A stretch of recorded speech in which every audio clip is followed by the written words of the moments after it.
लोकसभा चुनाव की उल्टी गिनती शुरू हो चुकी है। शहर की फिजा में चुनावी रंगत घुल रही है।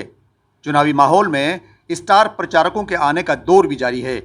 भाजपा और कांग्रेस दोनों ही दलों के प्रत्याशी दिन रात एक कर अपनी पूरी ताकत झोंकने में लगे हैं। आरोप प्रत्यारोप की जमकर बरसात हो रही है। इसी बीच आज सोमवार को कांग्रेस प्रत्याशी प्रहलाद गुंजल ने खेरली फाटक में रोड शो किया, जहां लोगों ने गुंजल को घोड़ी पर बिठाकर खूब स्वागत सत्कार किया। रास्ते में जगह जगह स्थानीय लोगों ने गुंजल को माला पहनाकर और साफा बांधकर स्वागत किया, जिसके बाद खेरली फाटक में घूम चक्कर पर गुंजल ने सभा को संबोधित करते हुए भाजपा पर जमकर हमले बोले। सभा में प्रहलाद गुंजल क्या बोले, जरा आप ही सुन लीजिए। आप लोगों के बीच में एक बात कहने के लिए आया हूं। 5 महीने पहले मैं जब चुनाव लड़ने आया था तो मेरे गले में 2 रंग का दुपट्टा था, और 5 महीने बाद मैं जब चुनाव लड़ने आ रहा हूं तो मेरे गले में 3 रंग का दुपट्टा है। मैं खेरली फाटक के भाई और बहनों से निवेदन करना चाहता हूं, हम जब भारतीय जनता पार्टी की राजनीति में आए थे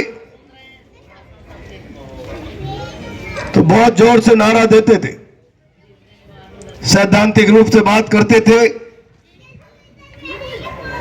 व्यक्ति से बड़ा समाज, समाज से बड़ा राष्ट्र। मैं आज आप लोगों के बीच में जिम्मेदारी से बात करना चाहता हूं। आज ये बातें केवल नारों में रह गई, ये बातें केवल भाषणों के लिए बची। सैद्धांतिक रूप से इन बातों का कोई मूल्य नहीं बचा। यहां बहुत सारे पुराने लोग बैठे होंगे। इमरजेंसी के बाद भारतीय जनता पार्टी की सरकार बनी, तो हम विचार परिवार के दूसरे विचार को त्यागेंगे नहीं, इसलिए जनता पार्टी की सरकार गिर गई। जनसंघ के विचार को जीने वाले व्यक्ति ने राष्ट्रीय स्वयं संघ के विचार को त्यागना कतई मंजूर नहीं किया, सत्ता छोड़ना मंजूर कर दिया। लेकिन आज स्थिति क्या है? न आज संघ परिवार बचा है, न भारतीय जनता पार्टी का परिवार बचा है। एक ट्वीट होता है, मोदी का परिवार, सारे हिंदुस्तान के राजनाथ सिंह जी, गडकरी जी जैसे लोग 1 मिनट में मोदी का परिवार।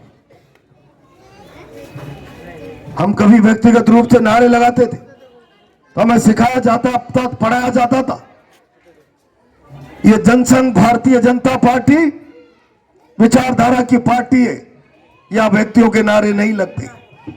मैं आज जिम्मेदारी से कहना चाहता हूं, या जितने लोग आपने आपकी राजनीतिक जीवन में व्यक्तियों का महिमा मंडन इस रूप में कभी नहीं देखा होगा जितना दुनिया में एक व्यक्ति का महिमा मंडन हो रहा है। और मैं इसलिए कह रहा हूं, इस गलत परंपरा के कारण नीचे से लेकर ऊपर तक एक गिरोह बन गया भारतीय जनता पार्टी में, नेक्सस, और उस गिरोह के कब्जे में भारतीय जनता पार्टी आ गई, और कोटा राजस्थान में उस गिरोह का मुखिया ओम बिरला हो गए। मेरे चुनाव जीतने के बाद बिरला जी ने हाड़ौती में कहते हैं, ढाकण का वार चाचुए में लगता है। प्रहलाद गुंजल हार गया, बीजेपी की राजनीति के रास्ते बंद कर दो। बिरला जी, आपने प्रयास किया, प्रहलाद गुंजल मेरे सामने आत्मसमर्पण कर दे। बिरला जी, आपको गलतफहमी हो गई। आपने शायद बेचारे हीरालाल और सीधे साधे संदीप शर्मा की तरह मुझे हाकने की गलती कर ली। पूरी कांग्रेस पार्टी स्पार्क हो गई है, और कांग्रेस की स्पार्किंग की हुंकार से भारतीय जनता पार्टी का कार्यकर्ता चूहों की तरह बिलों में घुस गया है, और उसका परिणाम दहशत में आ गई। आपका भाई बेटा अकेला मैदान में लड़ रहा है, सारी सरकार उतर गई। अमित शाह जी, मुख्यमंत्री, उप मुख्यमंत्री किराड़ी लाल जी, ज्ञान सिंह लाल जी, मांगी लाल जी,